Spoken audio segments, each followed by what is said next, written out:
Welcome my RI Tuition Center. এটা class 10 অধ্যায় number 9 বংশগতি আৰু ক্ৰম বিকাশ চেপ্টাৰটোৰ বিষয়ে অধ্যয়ন কৰিব গৈ আছো। যদি ভাল লাগে ছাত্ৰ ছাত্ৰীসকলক অনুৰোধ জনাম এই চেনেলটো সাবস্ক্ৰাইব কৰিব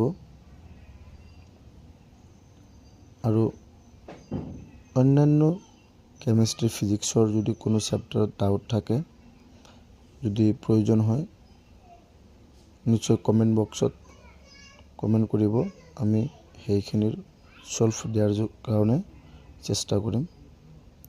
এতিয়া আমি আৰম্ভ কৰিম বংশগতি আৰু ক্ৰম বিকাশ। বংশগতি কি? যি প্ৰক্ৰিয়াৰে এটা জনুৰ পৰা আন এটা জনুলৈ চাৰিত্ৰিক বৈশিষ্ট্যসমূহ স্থানান্তৰ হয় তাক বংশগতি বোলে। নেক্সট আহিল প্ৰভাৱী লক্ষণ। প্ৰভাৱী লক্ষণ কি? পিতৃ মাতৃৰ পৰা আহৰণ কৰা লক্ষণ যি অপত্য জনুত প্ৰকাশ পায় সেয়া হ'ল প্ৰভাৱী লক্ষণ। অপ্ৰভাৱী লক্ষণ কি? পিতৃ মাতৃৰ পৰা আহৰণ কৰা লক্ষণ যি অপত্য জনুত প্ৰকাশ নাপায়। DNA বহুত ইম্পৰ্টেণ্ট এটা পইণ্ট।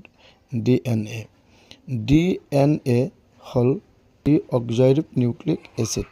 ইয়াৰ সম্পূৰ্ণ নাম DNA সকলো জীৱৰ জিনীয় পদাৰ্থ। এয়া হ'ল সকলো জীৱৰ দেহত থকা জিনীয় পদাৰ্থ। এটা কোষত প্ৰটিন তৈয়াৰ কৰাৰ বাবে তথ্যৰ উৎস। জিন কি? জিনৰ বিষয়ে বহুত ইম্পৰ্টেণ্ট লাগিব আমাৰ।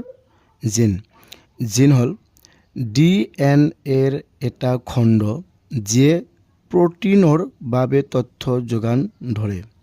ই লক্ষণ বা চৰিত্ৰৰ নিয়ন্ত্ৰণ কৰে।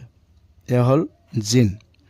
DNA থকা এটা সূতাৰ দৰে অংশ যিয়ে পিতৃ মাতৃৰ পৰা অপত্য জনুলৈ জিন কঢ়িয়াই লৈ যায়।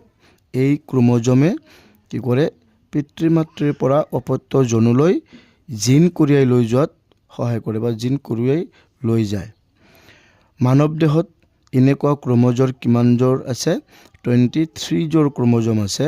তাৰ ভিতৰত একযোৰ ক্ৰোমোজমে কেৱল সন্তানৰ লিংগৰ নিৰ্ণয়ত সহায়ক হিচাপে কাৰ্য কৰে। নেক্সট আহিল বিৱৰ্তন। বিৱৰ্তন কি? যৌন প্ৰজনন বা DNAৰ পৰিৱৰ্তনৰ ফলত ভালেকেইটা প্ৰজন্মৰ যোগেদি এটা প্ৰজাতিৰ চৰিত্ৰক বৈশিষ্ট্যৰ পৰিৱৰ্তন কৰে। নেক্সট আহিল প্ৰকাৰণ।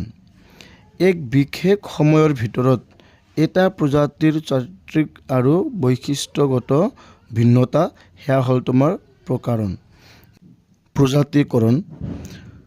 প্ৰজাতিকৰণ কি? এটা প্ৰজাতিয়ে প্ৰাকৃতিক নিৰ্বাচন, জিনীয় পৰিৱৰ্তন বা ভৌগোলিক পৃথকীকৰণ আদিৰ ফলত নতুন নতুন গুণ বা চৰিত্ৰ আহৰণ কৰি পূৰ্বৰ প্ৰজাতিৰ পৰা আঁতৰি আহি নতুন প্ৰজাতি উৎপন্ন কৰা প্ৰক্ৰিয়া। এটা প্ৰজাতিয়ে ইটোৱে সিটোৰ সৈতে প্ৰজনন কৰিব নোৱাৰে। সেয়া হ'ল প্ৰজাতিকৰণ। জিনীয় বিচ্যুতি। নেক্সট কি আহিল? জিনীয় বিচ্যুতি। জিনীয়ভাৱে বিচ্যুতি হ'লে কি হয় বা কেনেকৈ পৰিৱৰ্তন হয় এইটো? এটা প্ৰজাতিৰ জিনৰ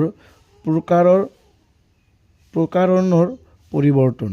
এটা প্ৰজাতিৰ জিনৰ প্ৰকাৰণৰ পৰিৱৰ্তন সেয়া হ'ল জিনীয় বিচ্যুতি। প্ৰাকৃতিক নিৰ্বাচন কি হয়? যি প্ৰক্ৰিয়াৰ জৰিয়তে পৰৱৰ্তী কালত আন প্ৰজাতিতকৈ দক্ষতাৰে বংশ বিস্তাৰ কৰিব পৰা প্ৰজাতিক প্ৰকৃতিয়ে বাছি লয় আৰু তাকেই প্ৰাকৃতিক নিৰ্বাচন বুলি কোৱা হয়। নেক্সট নিজৰ মাজতে প্ৰজনন কৰিব পৰা এটা গোট প্ৰজাতি কি নিজৰ মাজতে প্ৰজনন কৰিব পৰা এটা গোট আৰু সেই গোটটোকে আমি কি বুলি কওঁ প্ৰজাতি বুলি কওঁ প্ৰজাতি যেনেকুৱা মানৱ প্ৰজাতি ঠিক তেনেকুৱা মতে এটা গোট হ'ব লাগিব আৰু সেই গোটৰ মাজত তোমাৰ প্ৰজনন কৰিব পৰা ক্ষমতা থাকিব লাগিব নেক্সট আহিল জীৱাশ্ম ভূপৃষ্ঠৰ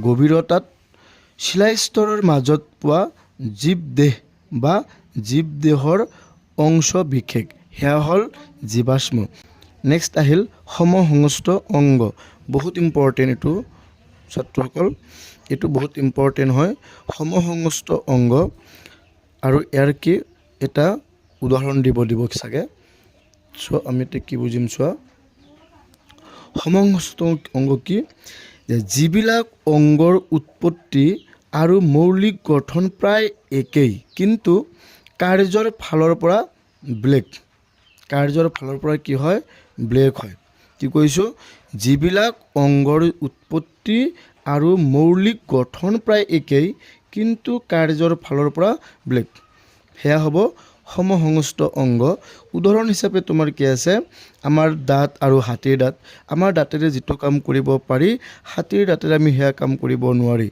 কিন্তু ইয়াৰ উৎপত্তি কিন্তু একেই বা গঠন প্ৰায় একে কিন্তু ইয়াৰ কাৰ্যটো কি হয় বেলেগ যেনেকুৱা আলু আৰু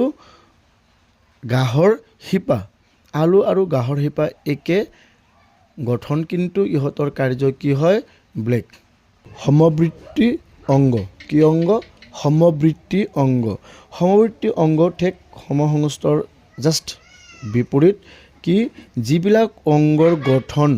যিবিলাক অংগৰ গঠন আৰু উৎপত্তিৰ দিশৰ পৰা ভিন কিন্তু কাৰ্যৰ ফালৰ পৰা একে কি কোৱা হৈছে যিবিলাক অংগৰ গঠন আৰু উৎপত্তিৰ দিশৰ পৰা ভিন কিন্তু কাৰ্যৰ ফালৰ পৰা কি দেখা পোৱা যায় একে কাৰ্য কৰি আছে দেখা পোৱা যায় তেনেকুৱা অংগবোৰক কোৱা হ'ব সমবৃত্তি অংগ উদাহৰণ হিচাপে বাদুলিৰ ডেউকা আৰু চৰাইৰ দেখাত যদিও বেলেগ কিন্তু ইহঁতৰ কাৰ্য একে